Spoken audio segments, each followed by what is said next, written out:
Entonces empezamos. Bueno, bienvenidos a todos los que estamos, todos los que están y se van sumando. Esto es otra instancia, otro episodio hermoso del Kit de Brother at Home, esta serie de charlas que vamos haciendo con personajes cercanos, con gente, como nosotros decimos, de la casa, que son para nosotros, para nuestras escuelas, para nuestra forma de pensar y un poco la forma también que tiene Brother de hacer, que por ahí no es lo más importante que tratamos siempre de transmitir, con eso es lo que haces, con esto de que lo que vos hagas te va a representar siempre mucho más que lo que de alguna forma puedas poner en un currículum.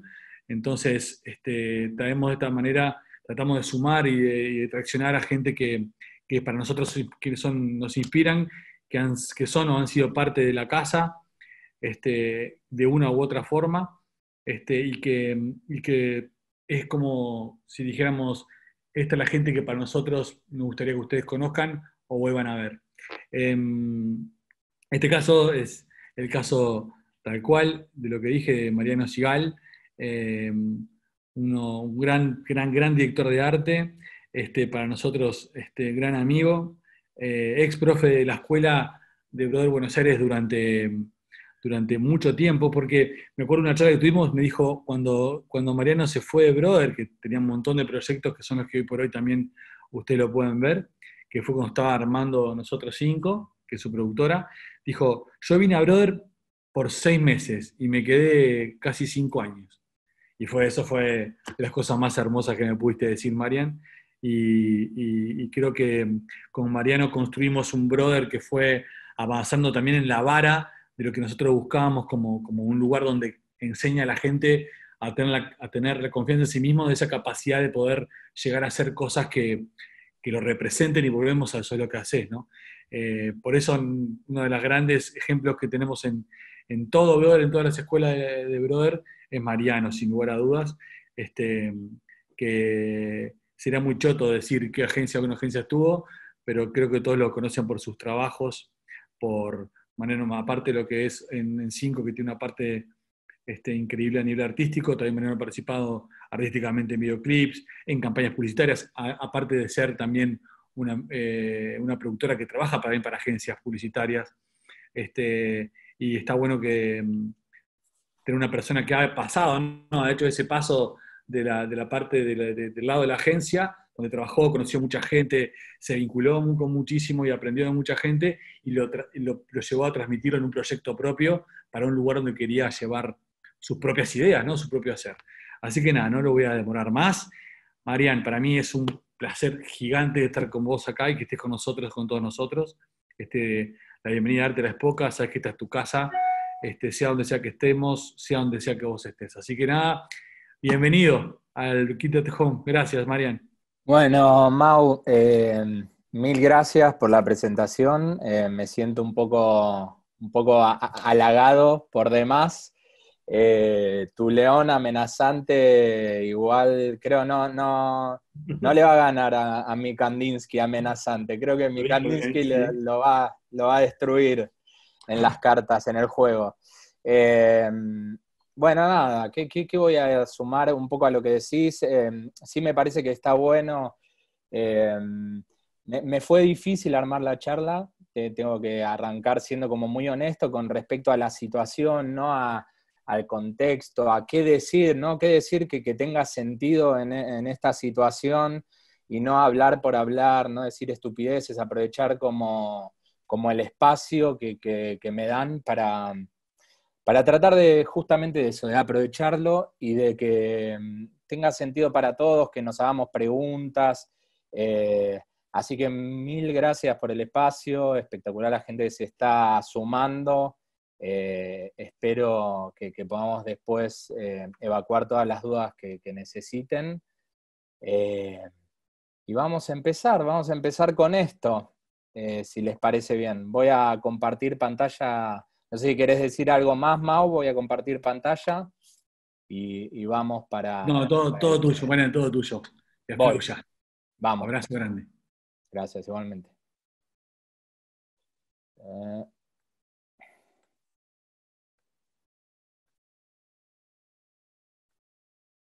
ok. Como les decía, no fue simple, la verdad, la situación, ¿no?, de ponerme a pensar la charla, ¿no? Que una charla en este contexto, ¿no?, sobre creatividad, sobre un hecho artístico, sobre dirección de arte, sobre qué hablar que tenga sentido, ¿no? Entonces, sí, se me vino a la cabeza un proyecto, uno de los proyectos más recientes que hicimos el año pasado con el estudio y que aún hoy sigue funcionando, no hoy justamente con la pandemia y con el confinamiento, ¿no? Pero que continúa en el espacio porque es un espacio estable, un espacio fijo.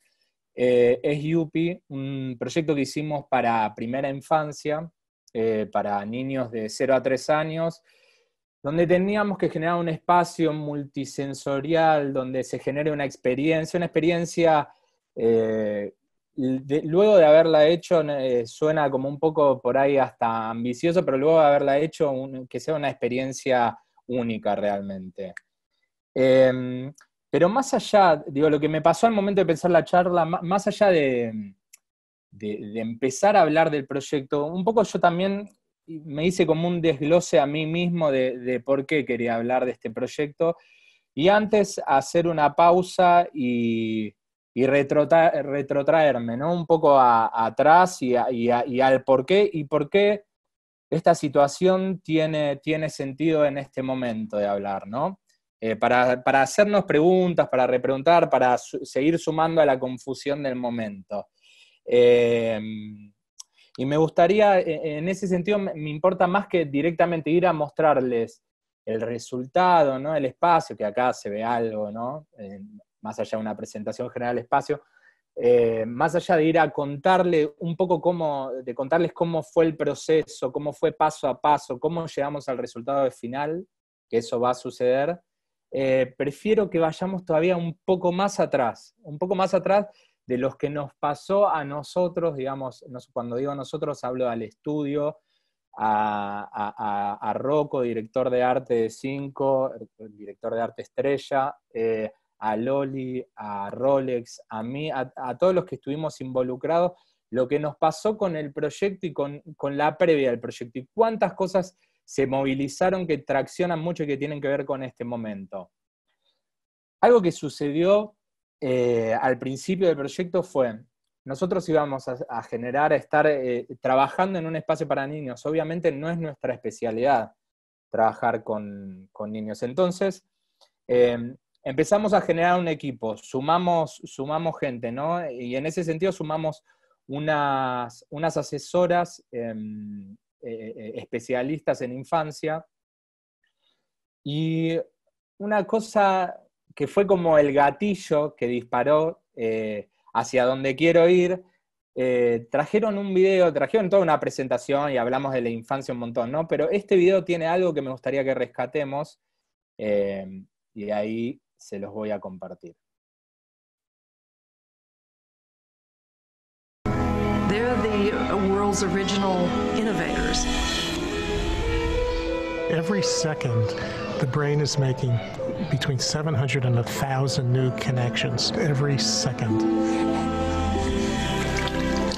Che ogni bimbo che nasce è una specie di sorpresa per l'umanità.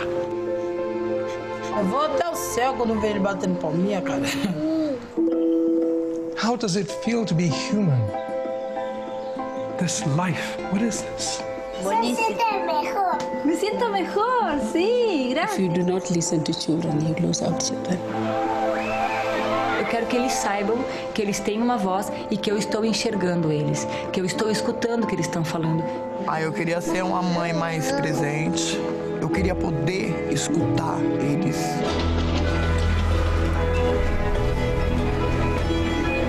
The only thing they really care about is whether I'm present. It's all of these little things that really just add to the love. That love is an important part of the economy, which typically is not fully recognized in this society. When I talk to my former coworkers about becoming a When you pay attention to the beginning of a story, you can change the whole story.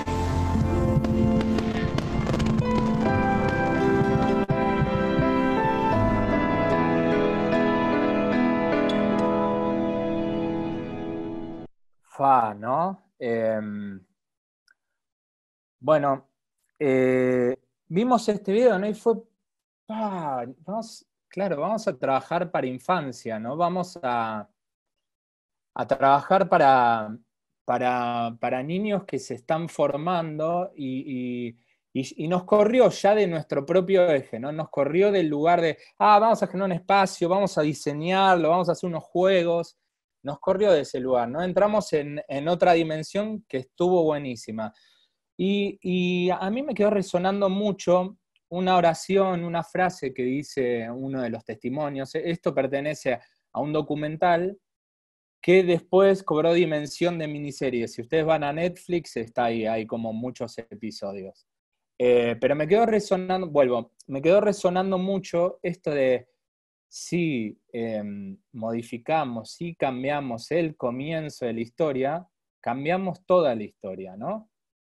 ¿Y esto en qué sentido me quedo dando vuelta, ¿no? En el sentido y dónde lo empiezo a vincular un poco con la creatividad, con las ideas, con los hechos artísticos, con la cuestión de crear X cosa. Tiene que ver con esta cuestión de revisar, de repreguntar qué sucedió en ese comienzo, ¿no? ¿Qué sucedió? Digo, hay algo que tiene que ver con ese comienzo, con nosotros fuimos incorporando mucha información, nos fueron formando, digo, la formación tradicional en general, ¿no? No puedo generalizar totalmente, pero de la mayoría de todos nosotros, fue en una escuela tradicional pensada para la modernidad, pensada claramente en otra época que hoy está en crisis. Fue pensada de una manera para formatearnos de una forma, ¿no? Justamente, formatearnos de manera que nos podamos adaptar a un horario fijo, que podamos aguantarnos mucho tiempo con el culo sentado,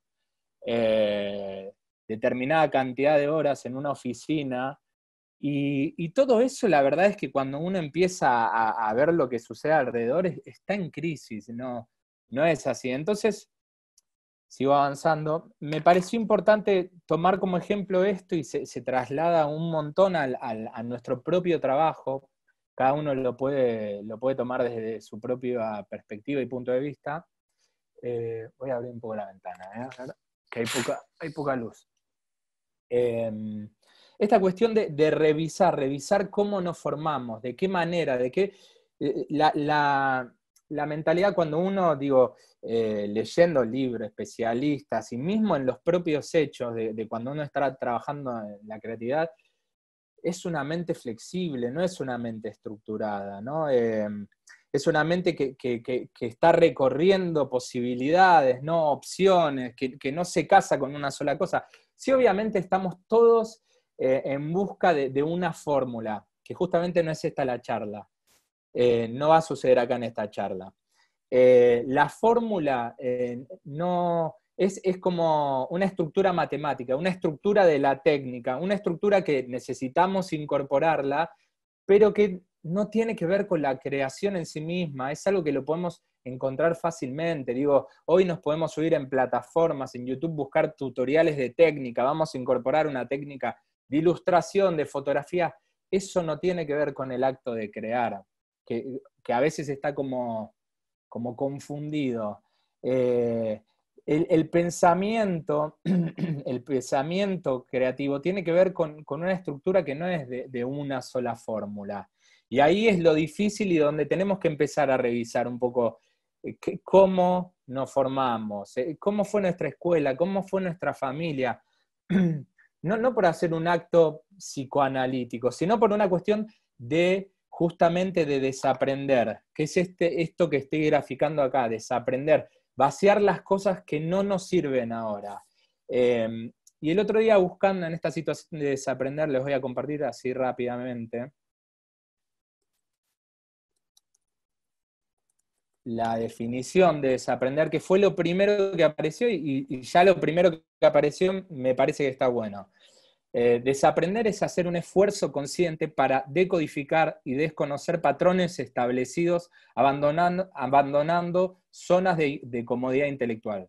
Reaprender es desestimar y eliminar responsablemente lo que ya no sirve y aprender algo de forma distinta a la que durante años hemos realizado.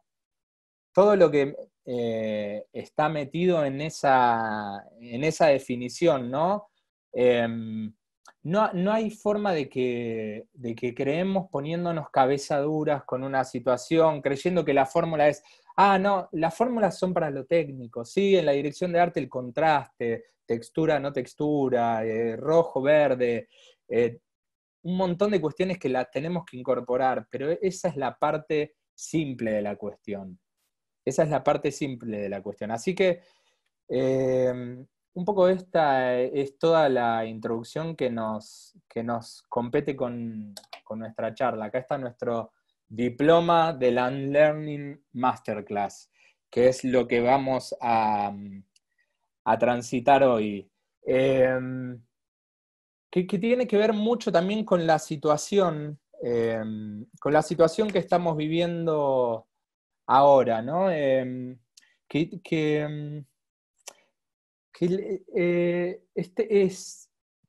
Pero estoy tratando de llegar a una situación que también viví mucho en estos días, ¿no? En este confinamiento todos pasamos por un montón de etapas, ¿no? Y fue muy, muy loco, o por decirlo de otra forma, muy llamativo cómo nuestra mentalidad, nuestra estructura trataba de continuar, ¿no? Che, lo mismo que casi estamos haciendo ahora, ¿no? Sigamos, leamos, ¿qué leemos? Sigamos trabajando, sigamos viendo series, a ver qué película, una sobreestimulación que era como una cuestión de inercia de cómo veníamos, ¿no? Y yo creo que de a poco empezó a suceder algo que no está mal, que es entrar realmente en el vacío un poco, en la crisis, en realmente lo que estamos viviendo, ¿no? Leyendo algunos artículos bueno, obviamente dentro de toda esta locura estuve leyendo algunos artículos en el confinamiento y muchos sociólogos lo que plantean es, bueno, pasó mucho con la tarea de los chicos, ¿no? Escolarizados, que les mandaban un montón de tareas. ¿Cómo vamos a hacer que continuamos con nosotros mismos? ¿Cómo vamos a hacer que simular que no pasó nada si está pasando lo que está pasando? ¿Cómo vamos a...? Es como una situación esquizofrénica. Por eso no quería seguir alimentando eso con la charla. No una charla sobre, acá vamos por acá, no pasa nada. Y justamente quiero hacer todo lo opuesto y quiero que cobremos y veamos esa dimensión, y voy a poner un video sobre el COVID y todo lo que está pasando. Ya lo sabemos, pero está bueno verlo, porque creo que la naturaleza de todos y nuestra propia formación, volviendo a la formación, es para tapar ciertas angustias, hacernos los boludos, hacernos los distraídos, para los que no entendamos el término boludo, muy argentino, tapar. Así que voy a volver un poquitito atrás, vamos a ver este video. The people of Guayaquil in Ecuador are desperate, not only to stop the march of the coronavirus, but to bury their dead. Many have been left in the street. The authorities have been overwhelmed. So too the hospitals. My name is William Merchan, the son of Leon Merchan, who is deceased. I've been here 8 days. I have the order of removal, but even so, they don't want to give me the body. This is the queue for those trying to get their relatives into the local cemetery, where Guayaquil is situated. It's higher than the current death toll for all of Latin America. Refrigerated containers have been brought in to store the bodies, and the government task force is picking up more. Bueno, y un poco como les decía, ¿no? Digo, estamos viviendo claramente una situación muy particular. Muchos sistemas sanitarios están colapsados. saturados, sobrepasados, y hasta a nivel información se genera algo como muy polarizado, ¿no? O todo el tiempo estar repitiéndonos, masacrándonos con cuán colapsado está el sistema de salud, pero sin ver demasiado la situación. Entonces hay como un fantasma dando vuelta. Y yo, la verdad, no quería The people of Guayaquil and digo, esto que pasa acá, yo no quería hablar solamente de colorcitos por sobre lo que estamos viviendo. Me parecía como una situación extraña, una situación que hace mucho la publicidad, que hace mucho la dirección de arte, que hace mucho la industria del entretenimiento vacío, ¿no? Vacío. This is the cue for those trying to get their relatives into the local Así que, cemetery where Guayaquil is situated. It's higher than the current. Toda esta situación es que nos enfrentemos a la crisis. ¿Y a la crisis para qué? A la crisis desde el lugar de contrarrestar un poco esta situación, esta actitud de no pasa nada, seguir adelante. Digo, para resolver problemas hay que verlos, digo, y estamos viviendo en una época que, digo, no lo digo yo, lo dicen un montón de especialistas, ¿no? De positivismo extremo. ¿Está mal el positivismo? No, no está mal el positivismo, pero hay una cuota de no estar negando la realidad que tenemos que lograr, ¿no?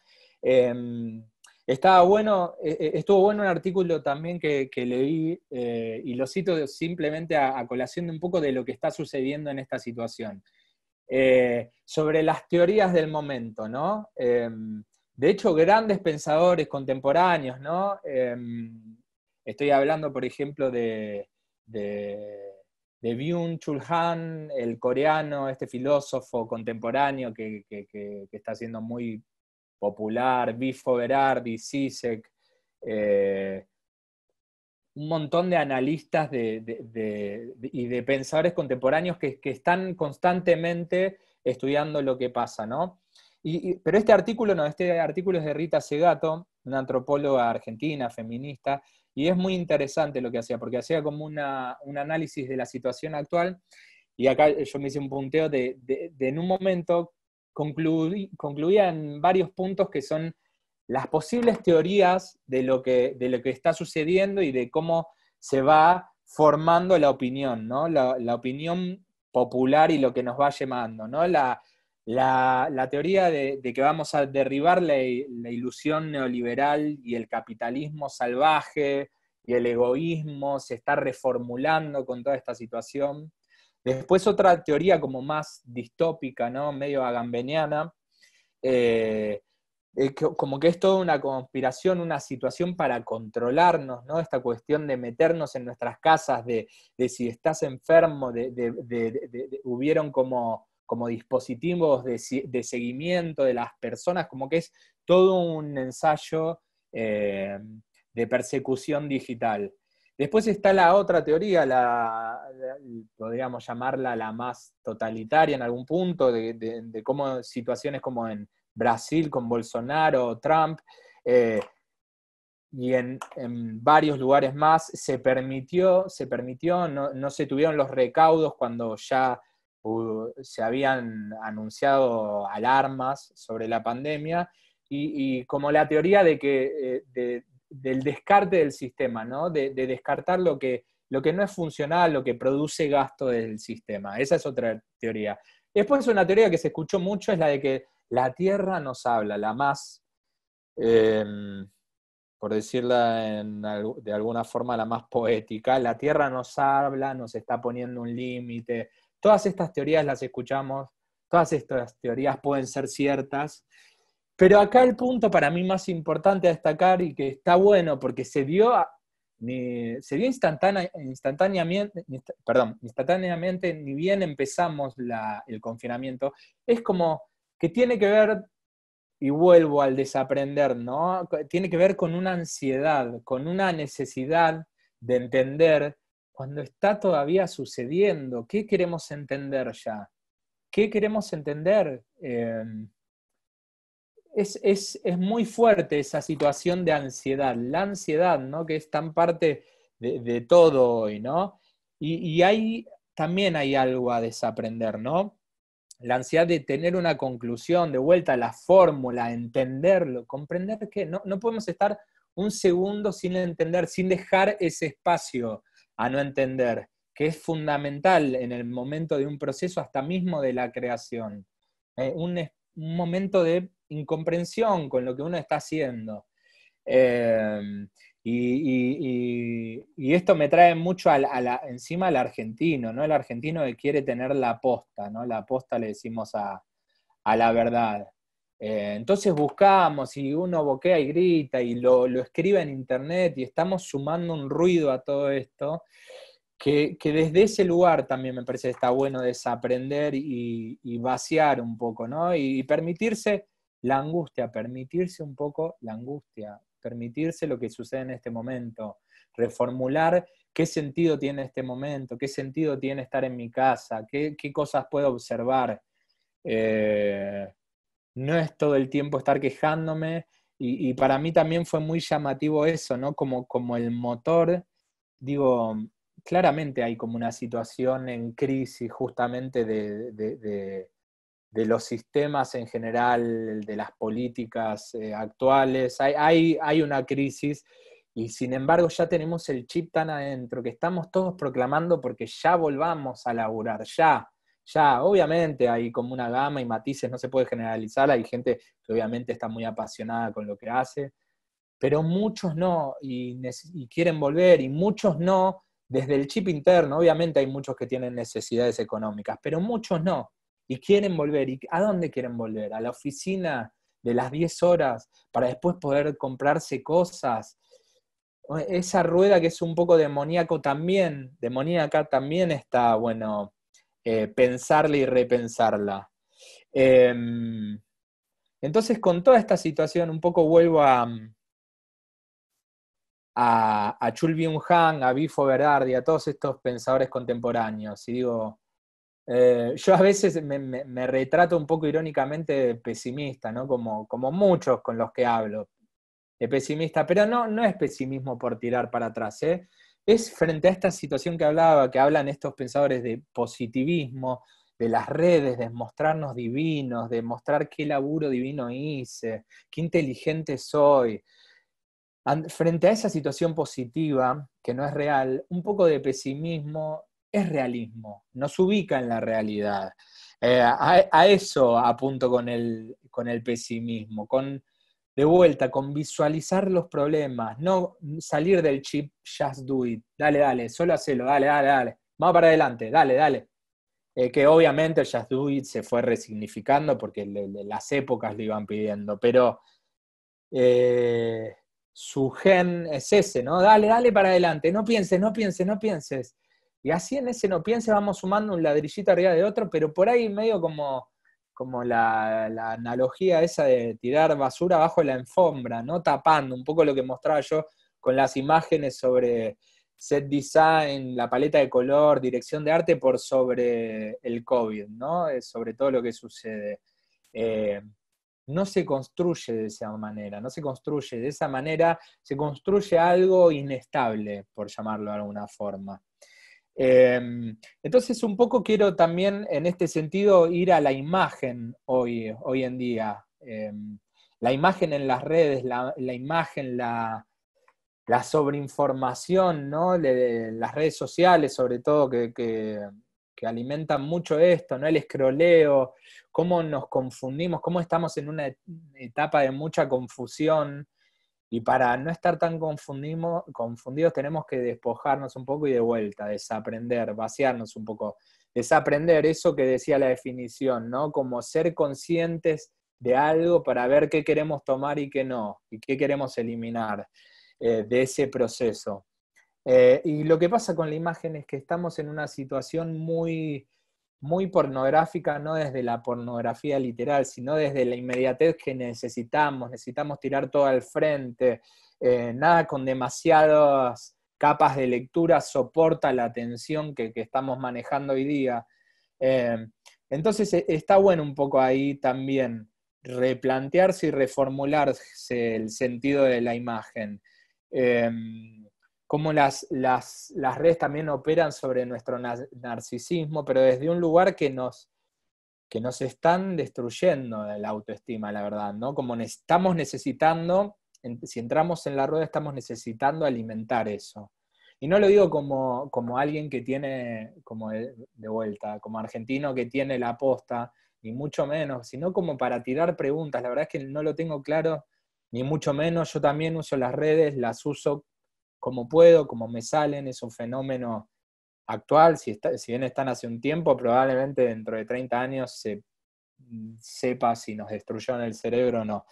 Pero bueno, está bien estar atentos y sobre todo me empiezo a acercar a la imagen, ¿no? Con respecto a la imagen, algo que hablaba en estos días también con algunos amigos o en algunas charlas que hice, sobre la imagen, ¿no? Sobre la producción, tenemos que estar todo el tiempo produciendo contenido, imagen, cosas para tirarnos, y la verdad es que las cosas buenas entran en esa lógica y las pasamos por alto. Estamos scrolleando y de repente algo que fue hecho en 2 minutos pasa con el mismo filtro de algo que fue muy elaborado y que está buenísimo, pero como lo veo rápido scrolleando, sigo de largo, y de repente por ahí después un amigo mío me dice, che, ¿viste esto? Digo, sí, lo vi, pero, bueno, a ver, lo voy a volver a ver.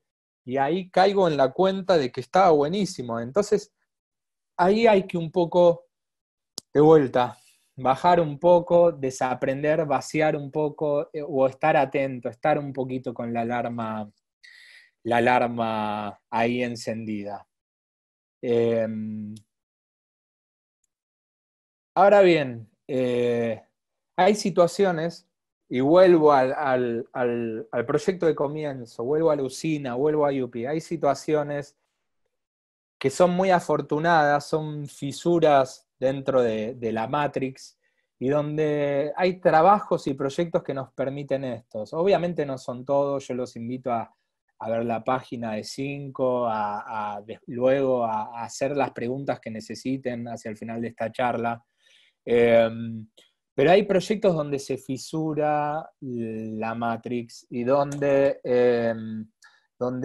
hay oportunidades para repreguntarse, hay oportunidades para desaprender, y ese desaprender, ese vacío que deja entrar otra cosa. Y este proyecto fue una de esas situaciones que nos obligó y nos llevó a un lugar de constante reformulación, ¿no? Nos obligó a ponernos en un lugar que es imposible de uno trasladarse, que es la función de los niños de 0 a 3 años, ¿no? La función, cómo operan, su forma de ver el mundo, de comprenderlo, que qué paradoja, justo en este momento, digo, hay mucho, ¿no?, de tocar, algo que ahora no estamos pudiendo hacer, no estamos pudiendo salir a la calle, tocarnos, abrazar, ahí, tocarte la nariz, nada. Es paradójico. Lo pensaba mientras les iba a presentar esto de la usina. Y la usina del arte es este espacio que es justamente un espacio cultural muy importante de la ciudad de acá, de Buenos Aires, donde tiene un gran anfiteatro muy importante a nivel arquitectura. Es un espacio muy hermoso, gratuito, con anfiteatro, con muestras artísticas, con un foco muy importante en los niños. Por eso también desde ellos surgió la necesidad o la idea de generar este espacio para niños de 0 a 3, que no existía un espacio fijo para estos niños, o siempre existió desde un lugar subestimado. Si ustedes prestan atención, los niños dicen, anda a la plaza, anda a un pelotero, todo sucio, con goma eva fea. Es muy subestimada la figura del niño, porque obviamente por ahí hay urgencias, pero volvamos a la frase del comienzo, ¿no? Si modificamos y cambiamos el comienzo, eso va a cambiar toda la historia. Muy importante. y muy cierto. Entonces, ellos nos dijeron que tenían un espacio para que formulemos este lugar. Nosotros nos empezamos a preguntar, obviamente, todo un trabajo de investigación con nosotros mismos, cómo son los niños. Y ahí empezamos a encontrarnos, ¿no? Sin nosotros poder ubicarnos en ese lugar, entender cómo operaban, ¿no? Desde la experiencia, desde el tocar, pasando de lo simbólico a lo real, un pasaje que va y viene, ¿no? No están ubicados ni en uno ni en otro todavía, ¿no? Van de la realidad a la fantasía muy fácilmente y vuelven a la realidad. Entonces ahí un poco lo que nos propusimos de forma muy ambiciosa es generar un espacio que aborde sensorialmente todas las necesidades de ese rango etario, ¿no? Y entonces empezamos a entender esta cuestión de la experiencia, ¿no? De acciones con objetos, rodar, sacudir. Les voy a leer algunas de las cuestiones, que esto es un poco adentrarnos ya en paralelo a cómo hicimos el proceso nosotros, ¿eh? Mover, invocar, observar el movimiento de las cosas, trasladar, apilar, después desde la escucha auricular, ¿no? Ruidos del cuerpo, ruidos de la calle, la ciudad, sonidos de animales, empezar a experimentar y a comprender, ¿no? Volúmenes, agudo, grave. Algo que está acá resaltado es los contrastes como una forma de empezar a conocer el mundo. Todavía desde muy pequeños no hay tantos matices, entonces áspero, suave, ¿no? Blanco, negro, colores complementarios, ¿no? La cuestión de duro, blando. A partir de eso empiezan a comprender el mundo, ¿no? Recién ahí pueden empezar a sumar matices. El color está acá desde la luz, desde el que es oscuro, que es más claro, que son colores puros, saturación, las texturas, experimentar cosas con placer, cosas que le producen algo más incómodo, inquietante. Todo esto fue parte un poco de lo que sería el brief más puro en el cual empezamos a trabajar. Entonces empezamos a hacernos una ecuación que tiene que ver con, que para mí esto es muy importante para los que trabajamos de forma visual, que es el atlas, que es el atlas que yo estudiando en un posgrado de teatro objetos, me crucé con esta definición de atlas de Avi Warwood, que fue un historiador del arte, de antropólogo. En 1920 empezó a armar como un atlas que empezó en paredes a ubicar imágenes que fue un poco, después lo retomaron un montón de historiadores de arte y curadores, porque es la lógica de la curaduría justamente, ¿no? Poner imágenes que tienen que ver con la temática y empezar a encontrarle sentido, pero no un sentido racional de vuelta, ¿no? Que tiene que ver con desaprender, no el 1 más 1, 2, o bueno, los niños quieren jugar, les pongo un sub y baja, ¿no? No, eso también lo ponemos. Buscamos la experiencia de los niños, a ver qué necesitan con respecto a lo auditivo, con respecto a lo sensorial. Pusimos imágenes. Después empezamos a buscar qué espacios exploran eso. Y empezamos a visualizar, ¿no? Espacios ya existentes, porque también tiene que ver con esta cuestión de la metodología de la investigación, ¿no? Con el estudio de campo. ¿Qué existe sobre el tema? Empezamos a ver diferentes situaciones, ¿no? Diferentes espacios en Australia, en China, en París. ¿Cómo era esto? ¿Cómo funcionaba? ¿Cómo operaba? ¿Cómo interactuaban los niños con el lugar, con esos espacios? Y más allá de eso, después nos abrimos a otros lugares, que yo no lo puse acá todo, que tiene que ver con empezamos a incorporar instalaciones artísticas de artistas que no necesariamente son para niños. Empezamos a involucrar ilustración infantil, ilustración para adultos. Empezamos a incorporar set design, porque sí, en cuanto, digamos, por la relación espacial, ¿no? La figura en el espacio. Y ahí empieza a suceder esto de Atlas, de empezar que no es esto es parte, ¿no? De empezar a tener imágenes en una pared y empezar a ser como True Detective, ¿no? Un detective que empieza a unir y a descartar, esto no, esto sí, agarremos esto. Uno, enfrentándose a las imágenes, empieza a encontrar el sentido que uno quiere darle también. Entonces, luego de ese proceso empezamos a dibujar. Y empezamos, por ejemplo, la escucha auricular, arriba a la izquierda hay unos animales, empezamos a generar unos animales donde los niños iban a ser animales, pero en cuanto a su contextura iban a poder experimentar con el audio, con instrumentos analógicos y digitales. Luego empezamos a trabajar lo táctil en una pared donde iban a experimentar con piezas, pero que todo, al momento de experimentarlo, empezaba a darle un sentido al espacio, un sentido de ecosistema, de lugar, de mundo en paralelo que estábamos generando para ellos.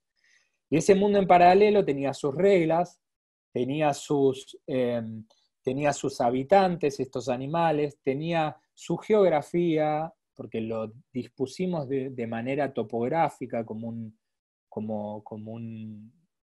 justamente como un espacio que tenía diferentes volúmenes, diferentes estructuras que generaban un paisaje para los niños, pero un paisaje que nos empezó a llamar la atención y a gustar esto, que tenía como la ambigüedad de por momentos ser abstracto para estimular a los niños, y por momento el que lo veía veía la montaña, veía los animales. Entonces todo el tiempo estaba en ese borde el espacio, está en ese borde el espacio.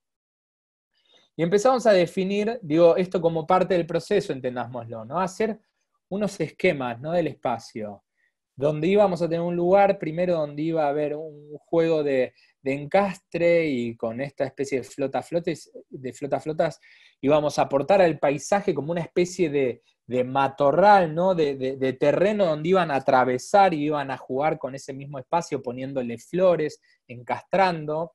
Y también algo que queríamos generar, que habíamos observado en toda la investigación que hicimos del resto de los espacios, y por eso puedo decir con seguridad que es único este lugar, es que todos los lugares generalmente están generados desde un abordaje que por ahí proviene desde la pedagogía, la ciencia, y entonces generando subespacios muy rígidos, ¿no?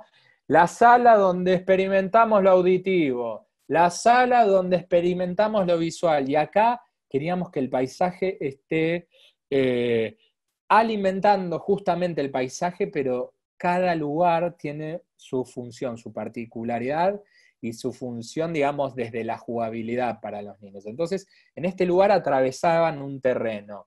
Acá está lo que les hablaba, los animales sonoros, ¿no? Y vean cómo fuimos rescatando de nuestra búsqueda de Atlas algunas referencias, para después modelar los de la derecha, que son los animales que después construimos, ¿no? Y empezamos a generar estos animales cuya caparazón de repente es un xilofón, por ejemplo el de abajo, no el alto, sino el más bajito. La cresta esa que tiene de palitos, son los palitos de los xilofón, los niños lo sacan de ahí y juegan con el xilofón que está al costado. El de arriba, que tiene orejas más largas como un conejo, tiene rodillos, la textura de ese propio animal es el instrumento. Y los otros dos son digitales, o sea, los niños le hablaban a la trompa y el animal por ahí le respondía, le distorsionaba la voz. Luego teníamos un espacio central que fue casi nuestro templo. Terminó teniendo esa función. Es una gran montaña donde es un subespacio. Toda la experiencia tiene un sonido ambiente que también tiene 3 estados, ¿no? Como todo un día, mañana, tarde y noche, y los niños durante la experiencia pasan por todo ese tiempo, Pero cuando entraban en este lugar, tenía un audio particular de este lugar, que eran unas gotas que caían con reverberancia, como si uno estuviese en una cueva. Y al mismo tiempo esa superficie era blanca y iba cambiando muy lentamente la luz del espacio, la iba tiñendo con iluminación LED, le iba cambiando el color, la iba como pintando de luz la propia montaña por dentro.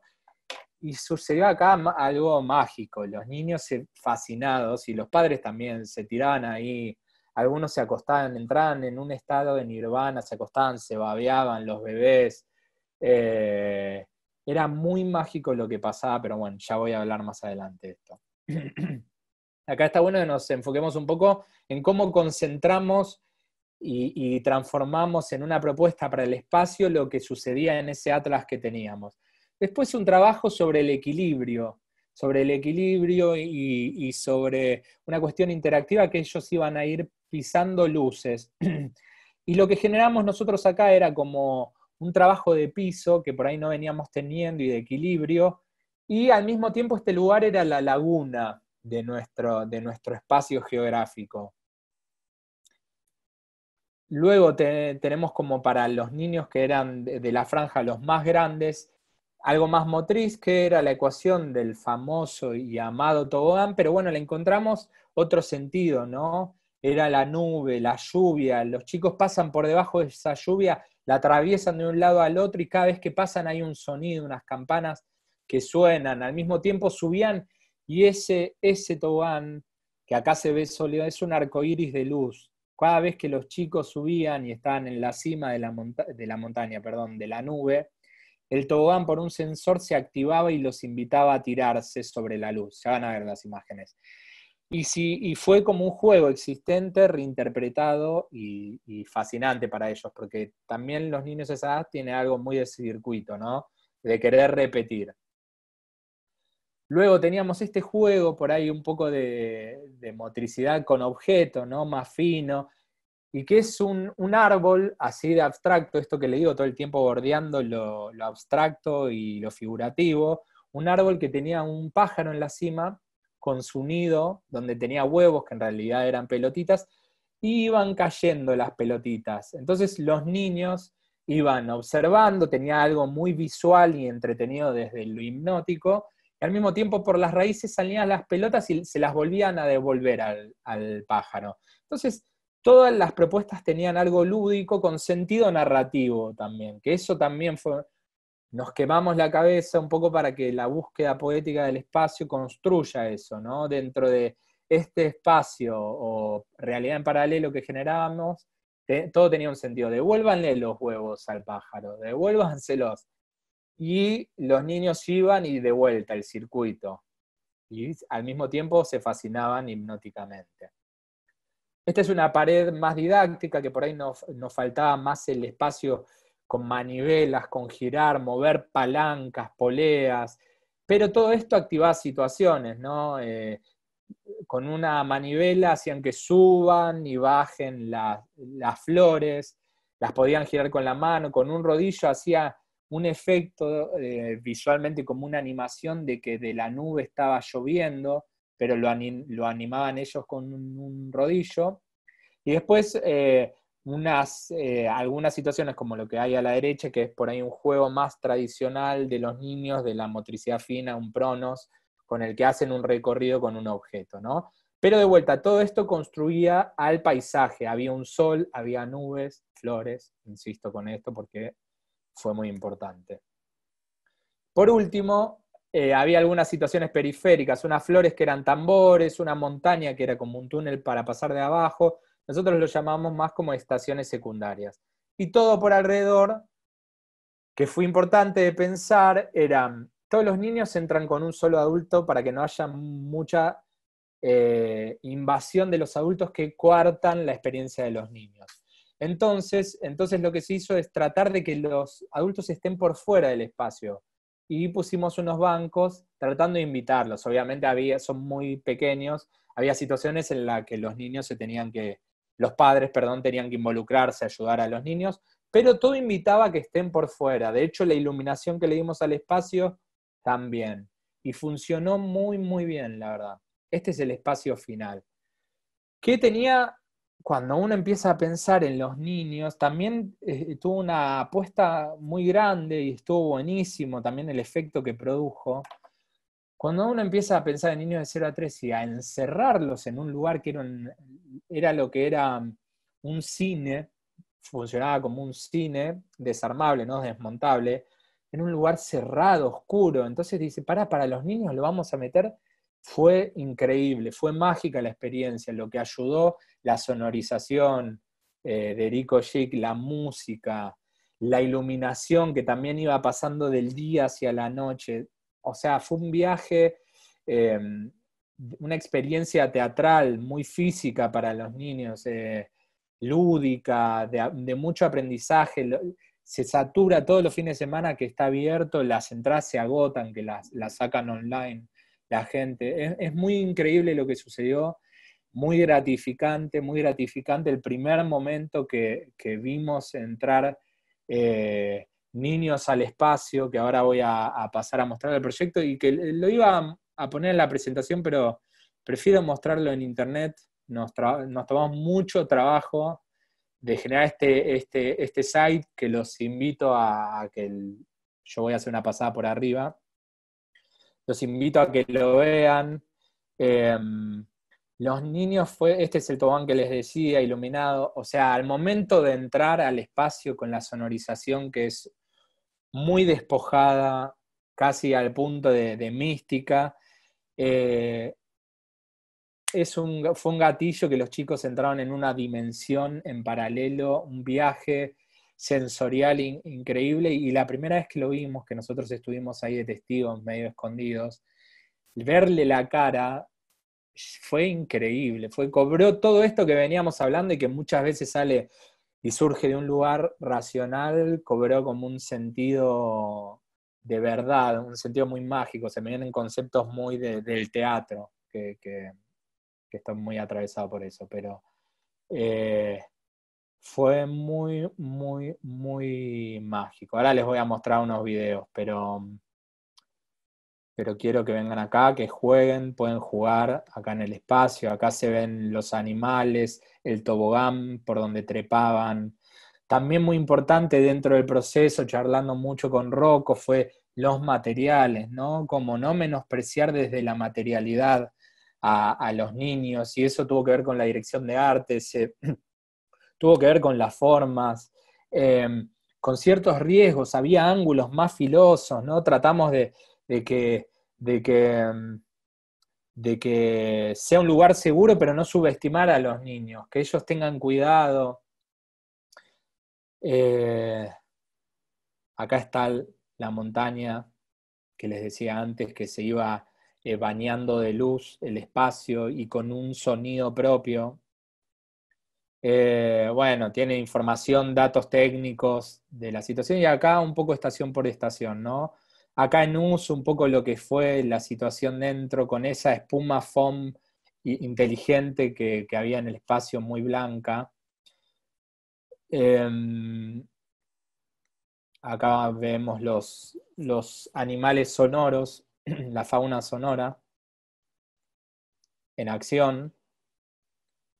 Voy a ir pasando, digo, no me quiero detener demasiado, me parece que está bueno después, si les interesa el proyecto, que se metan ustedes.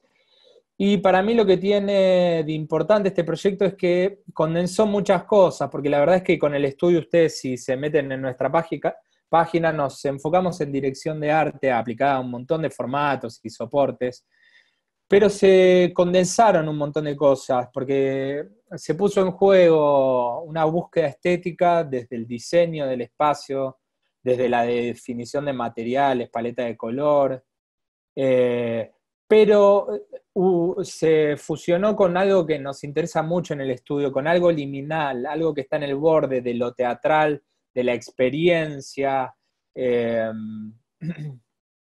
ahí voy al tobogán, de la experiencia,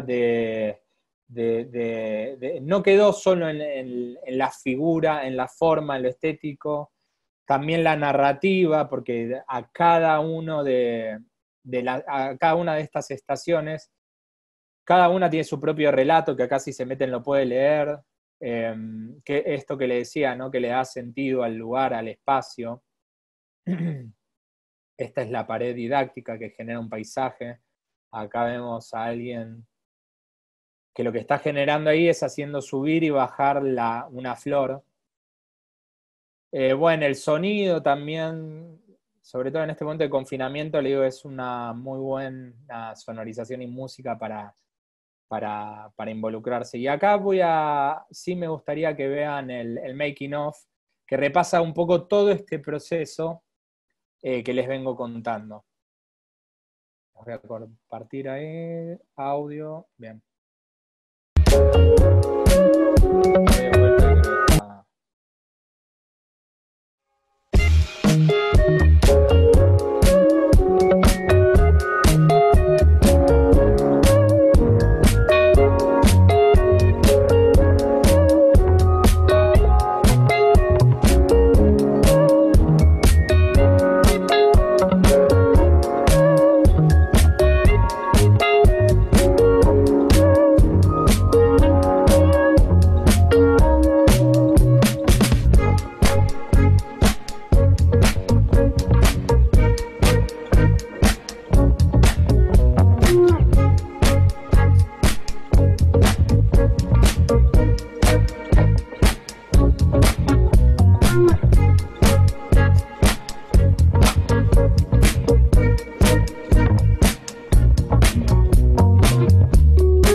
Bueno, y no está de más para nada hablar un poco del equipo. El equipo fue increíble, todos poniendo en juego, como se ve mismo ahí en el video, mientras lo veía, revivía situaciones como muy en juego el cuidado, ¿no? El cuidado que tiene que ver con cierto amor que le pusimos al proyecto, pero increíblemente, sin ser bajada de línea de nadie, había como una conciencia colectiva de que estábamos trabajando para niños y de lo que estábamos generando.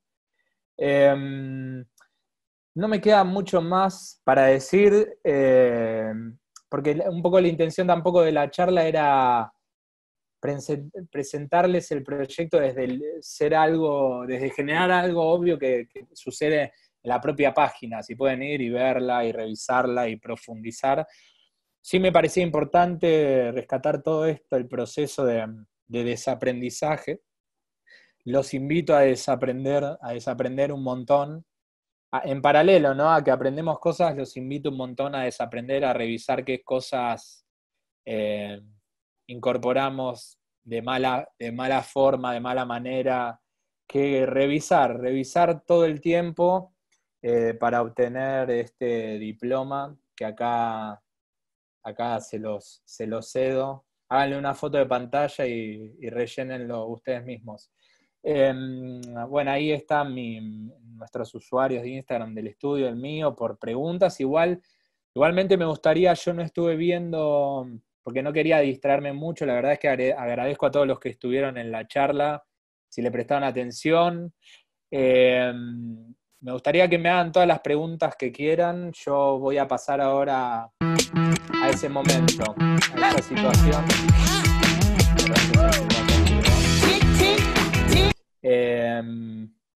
Así que voy a ponerme a responder. Voy a ver un poco si estuvieron escribiendo. Erika me pregunta sobre cómo se manejó en el espacio, que es una situación que de hoy en día, la situación de que todos quieren estar con los celulares sacando fotos. No, me parece que no interfirió. Hay como una charla previa. Cada momento de la experiencia, son 35, 40 minutos, tiene una charla previa donde habla del cuidado, donde habla de dentro del cuidado priorizar la experiencia de los niños. Entonces ya le da una pauta a los adultos sin restringirlos de que no estén ahí molestando, interviniendo. Si sacan con respeto una foto no pasa nada, pero se volvió, la verdad es que eso también lo genera el propio espacio, un lugar de mucho cuidado. Y es increíble que eso sin a veces tener que dar unas reglas tan claras se puede sugerir y ya flota en el aire, ¿no? Ya está ahí en el espacio. Bueno, acá una pregunta muy importante que tiene que ver tiene que ver con el equipo que venía hablando, que estuvo involucrado, que también lo pueden revisar cuando se metan en la página. Me pregunta Oriana si en el proyecto intervinieron diseñadores industriales. Y sí, o qué roles fueron claves. Los diseñadores industriales fueron clave porque nosotros veníamos desde un lugar de proyectar la jugabilidad, proyectar cómo nos imaginábamos a nivel formas, pero los diseñadores industriales fueron un nexo muy importante entre nosotros y el realizador, entre la cuestión de planos constructivos, que era un diálogo constante y un punto intermedio entre nosotros, el estudio 5, y el realizador. Estaba como ahí en el medio interpretando a los dos, ¿no? ¿Qué el realizador necesitaba constructivamente y qué nosotros, hasta dónde queríamos ceder, que lo constructivo se anteponga a lo estético o a lo que estábamos contando o a la funcionalidad, al juego? Entonces fue un diálogo constante, sí, fue muy importante los diseñadores industriales en el proyecto. Otra pregunta es que la hace Jennifer. ¿La experiencia sensorial cómo sería efectiva en jóvenes universitarios? ¿Es posible? Y yo diría que sí, que sí. De hecho, lo que sucede mucho es que es increíble, digo, son niños muy chicos, no es que ellos están reposteando lo que hacen, son los adultos, los padres tienen una experiencia increíble junto a los niños, le ven la cara de lo que le sucede a los hijos y nos agradecen, nos llegan un montón de mensajes de agradecimiento. cuando no es algo para agradecer, es una experiencia, ¿no? Pero salen muy agradecidos, y eso se muestra en el lugar, piensen que es un lugar gratis, ¿no? Podría estar, luego de 6 meses que circularon miles de personas, destruido. Está impecable. Fuimos a fin de año, está impecable, obviamente con ciertos ajustes que hay que hacerle, pero es impecable. Y es eso, una cadena de cuidado, ¿no? Me parece que se dio, por más que sea medio cursi, está bueno en este momento de confinamiento ponerse un poco cursi, fue una cadena de cuidado. Y llega, y le llegó, y es increíble porque continúa. A ver, ¿qué más me pregunta? Con respecto, volviendo, porque me fui a lo de los universitarios, lo disfrutan los propios adultos. El tema ahí es como entrar en un terreno de prejuicios, ¿no? ¿Qué voy a hacer yo tirándome en la cama, en un colchón, dando vueltas en un tobogán? Nosotros, los que estuvimos involucrados en el proyecto, nos tiramos todo de todos lados, fue increíble. Creo que se puede dar, claramente se puede dar. Habría que ver bien con qué funcionalidad, ¿no? Si tiene que ver con esto, con desaprender. La verdad es que cuando uno está ahí, hace un proceso mental y físico, sensorial, que es increíble, que está por ahí muy relegado en lo cotidiano, ¿no? En la vorágine del día a día. A ver, que vi que levantaron la mano, ni sabía que se podía levantar la mano acá. ¿Qué sería levantar la mano? Respondo un par de preguntas más. Matías pregunta, hola Mariano, en un mundo tan construido desde la escuela de los chicos hasta el trabajo de la mayoría, ¿cómo hacemos o cómo sería tu consejo para empezar a desconstruir? Bueno, te perdiste toda la charla. No es que hay un consejo de vuelta. Toda la charla tuvo que ver con esto. No hay un consejo, no hay una fórmula, que eso también es parte de sacar el chip y del unlearning, de desaprender, ¿no? De la necesidad de la fórmula, ¿no? De cómo es la manera. Parece que es tratar de estar muy atento a cuál es la propuesta constante y correrse un poco, desconfiar un poco. Che, todos están haciendo esto, está bueno, me copa, entro en esa porque realmente me gusta, o juego, armo un personaje ahí, ¿no? En las redes, por ejemplo. Y revisar, no sé, tiene que ser algo que está muy vinculado con el psicoanálisis, pero no necesariamente con hacer terapia, ¿no? Revisar la historia de uno, qué se enquistó en uno, en la formación. Tuvimos una formación severa. ¿Qué tuvo de bueno lo severo? Por ahí nos generó algo metódico y de mucha proactividad. Está bueno eso, usarlo en ese momento, no estar proactivo todo el tiempo con un palo en el orto, perdón de la expresión, porque sí, ¿no? Me parece que cuando es en pos de algo. A ver, ¿qué más? Y después hay, perdón, vuelvo un poco, lo tenía en la charla ahí como para citarlo, no sé si vieron Abstract, esta serie documental que hay en Netflix, esto es anecdótico, igual hay uno de los capítulos que tiene que ver con Cass Holem, que es una diseñadora de juguetes, y que ella en un momento, cualquier cosa, lo cita ahí, que a alguien le dice que le están robando sus diseños en China, y ella viaja. Bueno, cuestiones que yo me puse a investigar un poco a Angie Play, que es una nueva corriente educativa que es a través del juego, que está sucediendo en China. Búsquenla porque es increíble, Angie Play. Y se están generando, la verdad, otras formas, otra formación para el futuro. Los niños, en este lugar lo resumo muy rápido, entran, ¿cómo es la educación inicial? Entran y no se sientan en un escritorio, como hicimos todos tantas horas.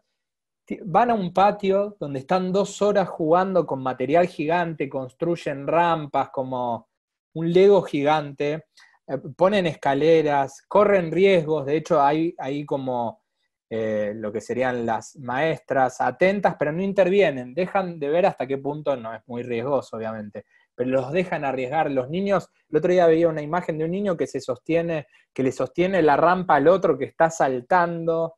como una especie de catapulta y los propios amigos lo ayudaban, generaban algo colaborativo.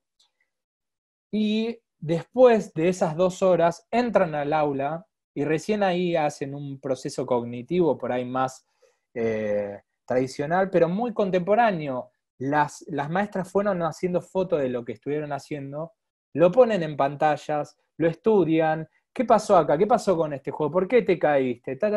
Y empieza a ser un proceso de aprendizaje muy completo, muy con una lógica de arquitectura, ¿no? Donde desde la experiencia física uno empieza a entender racionalmente cosas. Digo, esa es una educación que no entiendo cómo no es la que todos incorporamos, digo, desde hace un montón de tiempo. Pero digo, hay pequeños destellos de cosas que suceden. Y esos niños probablemente en el futuro van a ser otros adultos. Perdón, me sigo extendiendo. Voy a ver.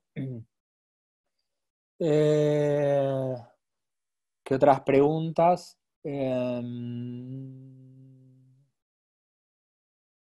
Bueno, una que tenía que ver con algo que ya respondí, de desaprender. ¿Pensás que este contexto de pandemia, donde todo lo digital cobra más importancia, puede generar una saturación y por consiguiente, en un futuro espacios como estos, en general los espacios puedan ser aún más importantes a los espacios como Yupi? Sí, sin duda. Yo apuesto eso desde hace un montón de tiempo. Siento que lo digital es una herramienta increíble, pero sin duda en un momento empezamos a necesitar más la experiencia física. Y sí, también respondo a la pandemia, genera una saturación digital de contenido, donde nos pasa todo. Un poco por la alerta que nos produce la pandemia, no nos podemos concentrar mucho, pero también por la sobrecarga. ¿Qué vemos? ¿Qué no vemos? ¿Qué serie? ¿Qué película? ¿Qué leemos? Hay un quilombo que ya no sabemos, estamos muy perdidos, ¿no? Me parece que también estamos muy saturados y sí, realmente, no lo digo yo, sino me parece por la respuesta de la gente que fue al espacio, se necesitan espacios de experimentación. El teatro, insisto, el teatro, las instalaciones artísticas que sean inmersivas, que uno se pueda meter, involucrarse, me parece que son importantes. Bueno, a ver, una más. Mariam dice, la complejidad de un proyecto está en la parte de conceptualización, pero ¿cuán complejo también es la parte de producción? Evaluar materiales, la prueba y error. ¿Qué parte es la que demanda más tiempo en un proyecto? Yo creo que todas tuvieron mucha importancia y por suerte fue un proyecto que lo hicimos muy rápido, pero concentrado 100% en ese proyecto, no en 4 cosas al mismo tiempo. Entonces le dimos mucha importancia a cada momento. A la proyección, desde el dibujo, el papel, la computadora, a la experiencia, construir una maqueta para ver los volúmenes, a imprimir cosas a escala real para agacharnos y ubicarnos en el punto de vista de un niño del promedio de esa edad, que vimos cuál era el percentil de estatura de los niños de esa edad. Todos los procesos, la verdad, le dimos mucha importancia y creo que se refleja en el resultado.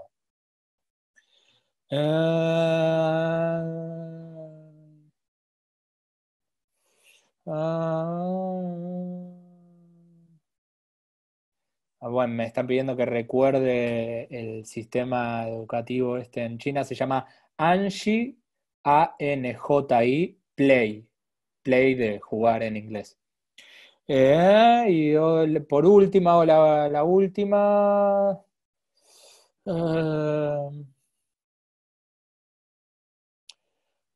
Preguntas difíciles. Respecto a los malos hábitos, ¿nosotros podemos desaprender? ¿Cómo motivamos a los demás a hacerlo? ¿Podemos desaprender esa pregunta? Sí. Sí. Creo que ya hay un proceso de desaprendizaje al momento de que decía que yo lo relacionaba un poco irónicamente con el pesimismo. Al momento de visualizar el problema, ya hay una cuestión de desaprendizaje, de no verlo de la misma forma que cuando uno lo asumía como algo natural, ¿no? Como algo que tenía que ser así. Ya ahí hay un desaprendizaje. Después hay una cuestión de operancia o de actitud de uno, de qué va a hacer con eso. ¿Y cómo motivamos a los demás a hacerlo? Qué difícil. Calculo que así, un poco poniéndolo en práctica, me parece, para después tratar de transmitirlo. Yo digo esto que acá lo hice en este formato un poco irónico de generar hasta una diplomatura, ¿no? De la Learning Masterclass. Yo traté de generarlo todo el tiempo en las clases que daba en Brother y en todas las charlas que di. Digo que de alguna manera, sin ser literal, siempre era romper algún preconcepto. Me parece que la creación, el teatro, el cine, la escritura, un poco juega con eso, ¿no? Con un poco desencajarnos de ciertos lugares que se dan por hechos. Y ya voy a la última, ¿eh? Bueno, muchas gracias igual a todos, Jennifer, Agustín, Lea, Pato.